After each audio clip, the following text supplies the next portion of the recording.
The film begins by showing the heart-wrenching journey of a newborn baby, abandoned and left to waste away in the streets. But fate had other plans for the little one, as he was discovered by a compassionate couple who took him in as their own. They named him Feng and raised him with love and care, despite their own struggles with poverty. Growing up, Feng was an obedient child who showed great promise. He even had the privilege of studying under a legendary Shaolin master who taught him invincible fighting techniques at a young age. Feng proved to be a quick learner, mastering the moves and becoming skilled enough to beat even the most mature and experienced robbers. Years passed, and Feng had grown into a brave and capable young man. One day, a group of hungry robbers arrived at his village, looking for food and supplies. But something didn't sit right with Feng. He noticed that the group had recently kidnapped a prince. Determined to do the right thing, Feng sprang into action and hatched a plan to rescue the prince and defeat the robbers. After Feng's opponent realized who he was, he decided to retreat in fear. Feng, amused by the situation, laughed at his enemy's surprise. With the prince rescued, Feng and his gang attended a meeting with the other sect leaders. However, to Feng's surprise, one of the leaders, Bai Shijing, accused him of committing treason by killing one of the oldest brothers in their sect. Bai Shijing presented a piece of evidence, a letter from his brother-in-law, who claimed to have witnessed Feng commit the murder. Adding to the weight of the accusation was Madame Ma, the wife of the murdered brother. Despite the serious allegations, Feng remained calm and collected, knowing that he was innocent. But before he could defend himself, the sect leader's eldest brother arrived and revealed a shocking truth. Feng was actually an adopted baby from the Khitan nation and had no grudge against the eldest brother. Feng's reputation as a hero is shattered when it is revealed that he hails from the despised Khitan nation, a group of wanderers without a true home. The news shocks those who previously idolized him, leaving them to question his true motives and character. Despite his loyal followers' desperate attempts to defend him, Feng chooses to go into exile, unable to bear the shame and rejection that now follows him. Unbeknownst to him, the neighboring King Murongfu and his men observe Feng's retreat from afar. Murongfu sends a skilled thief named Aju to steal a precious book from Shaolin College, hoping to gain an advantage over his rival. Feng decides to return to his birthplace and seek answers from his adoptive parents about his past. However, upon his arrival, he discovers that both of his parents are dying and are unable to reveal the truth before their passing. As if that weren't enough, two monks arrive and accuse Feng of murdering his parents. They also reveal his Khitan heritage, spreading the news far and wide, leaving Feng to face not only his past but the prejudices of those around him. After burying his parents, Feng made his way to a Shaolin temple where he found his great teacher on his deathbed. His disciples asked who had injured him, but the master remained silent, confident that the perpetrator would one day repent. Later, Feng snuck into his teacher's room and asked about his true origin. However, he discovered that his teacher had passed away, and he was being hunted by the Shaolin school members for reasons unknown to him. As he tried to flee, he encountered a thief disguised as a Shaolin student attempting to steal a book from the temple. Believing the thief to be the culprit behind the accusations against him, Feng initially confronted her but eventually chose to save her when he realized she was actually a woman named Aju. With his enemies hot on his trail, Feng fled with Aju by his side. That evening, Feng used his inner energy knowledge to heal Aju. When Aju regained consciousness, she expressed her gratitude to Feng and decided to leave. However, upon closer inspection, Feng discovered that Aju's injuries were more severe than he initially thought. Feeling responsible for her well-being, Feng provided Aju with clothes and food to aid in her recovery. They continued their journey, and Feng and Aju encountered many obstacles and challenges, but they never gave up on each other. When Aju's wounds worsened, Feng realized that his knowledge of inner energy was not enough to fully heal her. He decided to seek the help of a holy healer. After days of searching, they finally found the healer who was able to cure Aju's wounds completely. When they traveled further, Aju confided in Feng about her past and how she was forced to steal the school scripture. Feng was shocked by this revelation, but he admired Aju's courage and determination to uncover the truth about her identity. He promised to help her find her real parents and make things right. As the night went on, Feng and Aju talked more and more about their lives and hopes for the future. They shared their dreams of finding their true identities and living peaceful life. Feng opened up to Aju about the guilt he carried over his brother's death and how he had been falsely accused. Aju listened attentively and comforted him, assuring him that he was not a bad person and that she believed in his innocence. The days passed. Feng and Aju continued their journey, encountering many obstacles along the way. They faced dangerous bandits, treacherous terrain, and even betrayal from someone they thought they could trust. But through it all, they remained steadfast in their mission to find Aju's biological parents and clear Feng's name. As they traveled together, Feng and Aju grew closer and closer, their bond deepening with each passing day. Feng knew that Aju needed more advanced medical attention for her injuries. He decided to take her to the holy healer's quarters where all the members of his old sect were gathering. Upon arrival, Feng was met with hostility from Bai Shijing and Madame Ma, who wanted to avenge the actions he had taken against his own brother. Despite the danger, Feng approached the holy healer for help. The healer agreed to treat Aju, but with one condition: Feng must exchange his own life for her healing. Despite the risk, Feng agreed to the healer's terms in order to save Aju's life. It was a courageous and selfless act that showed just how much he cared for her. After leaving Aju in the care of the holy healer, Feng knew he had to fulfill his end of the bargain. He had agreed to exchange his own life to save Aju from her injuries. But before he could do that, he requested that those closest to him join him in a ritual where they all drink arak together. Madame Ma was the first to drink, paying her respects to Feng's sacrifice for a woman he barely knew. Bai Shijing followed suit, still unaware that Feng was actually the one who had killed his own eldest brother. The other members of the Beggar sect, whom Feng considered his brothers in arms, also joined in, having fought alongside him for so long. Unexpectedly, a swordsman who claimed to be a close friend of Feng arrived. Though Feng couldn't recall who he was, his violent actions incited the members of the sect to attack him. In a 1-against-100 fight, Feng realized that he had officially ended his life as a hero. Without hesitation, he mercilessly killed all members of his sect one by one and even his former comrades in arms who had beaten him up earlier. In the midst of the chaos, Madame Ma saw an opportunity to secretly kill Aju. But the holy healer saved her just in time, keeping his promise to Feng to take care of Aju. However, in a cruel twist, the holy healer stabbed Feng when he wasn't looking. Despite his wound, Feng still fought with everything he had to protect Aju, his only source of trust and love. As Feng lay unconscious from his injuries, a mysterious person kidnaps him, leaving Aju to the care of the healer. The fate of Feng and Aju hangs in the balance, as their intertwined destinies continue to unfold.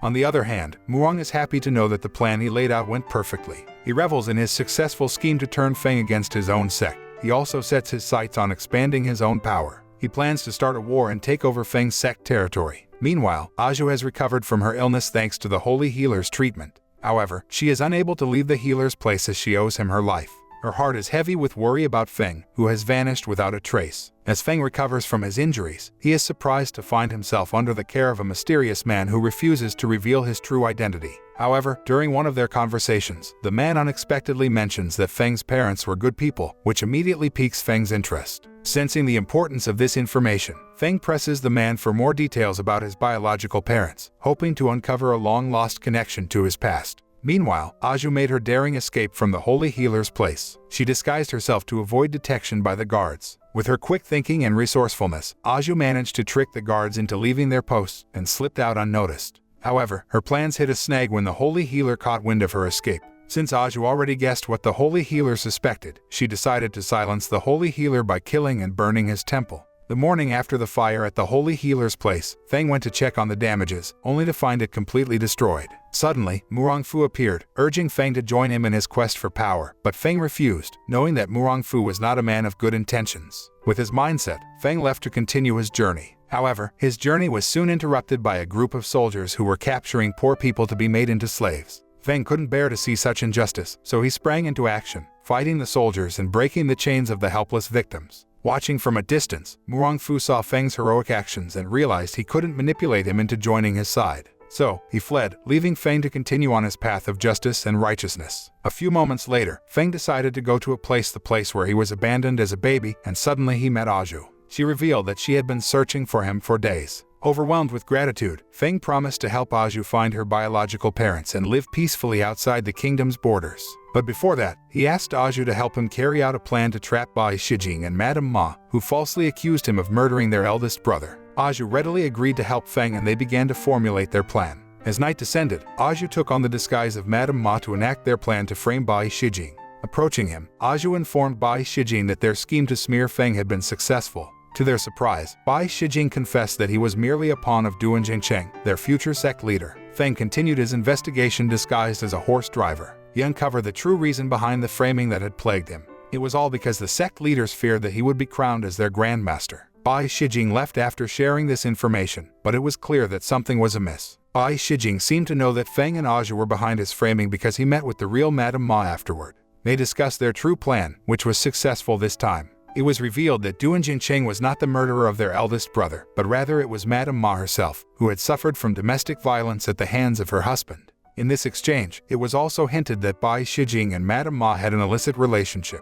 Feng continued their journey to Duan Jingcheng's place to avenge his hatred. As Feng and his companions arrived at Duan Jingcheng's home, they stumbled upon a heated argument between Duan Jingcheng and his wife and child. The reason for their argument became clear. Duan Jingcheng had been unfaithful to his wife with another woman. Duan Jingcheng's son was so enraged that he attacked his father with a needle, throwing away his pendant in the process. Feng quickly intervened and saved Duan Jingcheng from his son's attack. Grateful for Feng's help, Duan Jincheng invited him to stay at his home for a while. Feng saw this as the perfect opportunity to finally take revenge on Duan Jincheng for all the harm he had caused him in the past. At Duan Jincheng's home, Feng witnessed a heated argument between Duan Jincheng and his wife. Little did they know, Aju was secretly listening to their conversation from behind the door. Duan Jincheng's wife expressed her exhaustion with his constant infidelity and revealed that she had abandoned one of their children out of spite, hoping to instill resentment towards Duan Jincheng and the child. As they continued to argue, Aju suddenly realized that she was the abandoned child they were referring to, as the pendant she was wearing was identical to the one belonging to Duan Jincheng's daughter. However, she was not yet ready to confront them with the truth and decided to leave without revealing her identity as their daughter. At Feng's place, Aju continued to manipulate Feng with her romantic advances, aware that he was there to kill her biological father. She professed her love for him and praised his caring nature towards her when she was sick and needed someone to comfort her. Despite her efforts, Feng remained focused on his mission and reminded Aju of their future together after the task was complete. Feng left Aju and proceeded to Duan Jincheng's residence, only to find that he was nowhere to be found. Instead, he encountered a group of monks who warned him about the dangers of revenge and the harm it can bring to one's own life. Ignoring their advice, Feng continued to search for Duan Jincheng, driven by his unyielding hatred. When Feng returned to his boat, he was shocked to find Duan Jincheng waiting for him. Fueled by his hatred, Feng vented his anger and unleashed his rage, mercilessly beating Duan Jincheng with his signature technique, the 18 dragon palms. However, to his surprise, Aju suddenly appeared and took the hit, disguised as Duan Jincheng. At that moment, Feng realized that his actions were pointless and could only lead to the death of those he loved. Feng brought Aju's body back to her biological parents, where Duan Jincheng revealed the truth behind the accusations against him. He explained that he had been slandered by Bai Shijing and Madame Ma, who had conspired with Murong Fu to overthrow their sect. Duan Jincheng even confessed that he had not witnessed their eldest brother's death. Upon hearing this revelation, Feng was consumed with a new purpose and rushed to confront Bai Shijing and Madame Ma. Arriving at Bai Shijing and Madame Ma, Feng shared everything he knew. He stood before Bai Shijing and Madame Ma, recounting all the events that had transpired and how he had finally learned the truth about Duan Jincheng and their sect's eldest brother. He expressed his deep disappointment and frustration towards Bai Shijing for choosing to ally with the treacherous Murong Fu and for being a part of the scheme to overthrow their sect. Suddenly, Aju's brother came to give warm greetings to Mrs. Ma, which resulted in her brother's death by pouring hot oil on Madame Ma's face. Before Feng and Aju's brother could torture the two men, they were interrupted by the sound of approaching soldiers. Bai Shijing recognized that Murong Fu had come to rescue him and fled to seek refuge with him. However, unbeknownst to Murong Fu, Feng had been given a legendary sword by Aju. This sword, belonging to Duan Jincheng, had a fearsome reputation for its deadly capabilities, and with it, Feng was able to successfully fend off all of Murong Fu's soldiers alone. The scene escalated into a fierce fight to the death between Murong Fu and Feng. The intensity of their clash was heightened by the gruesome sight Feng was greeted with upon arriving at the battlefield, where his former beggar sects were slaughtered and displayed by Murong Fu and his army. Despite Murong Fu's mastery of a technique that could counter Feng's 18 dragon palms, Feng was able to unlock his ultimate move with the support of his memories of the past. This move proved to be devastating, leaving Murong Fu helpless and defeated. Following his victory over Murong Fu, Feng chose to leave behind the army and the beggars who sought his aid in the future. The film ends with a scene of Feng living on the kingdom's border, peacefully residing near the grave of his younger brother Aju, whom he buried there. In a touching moment, Feng imagines a happy life with Aju, where they tend to their flock of sheep and enjoy each other's company. The moral of the film is that revenge can be a destructive force that not only harms the target but also inflicts damage on the avenger's life. It teaches us the importance of letting go of grudges and finding peace within ourselves, as ultimately, it is forgiveness that sets us free from the chains of hatred and leads us toward a fulfilling life.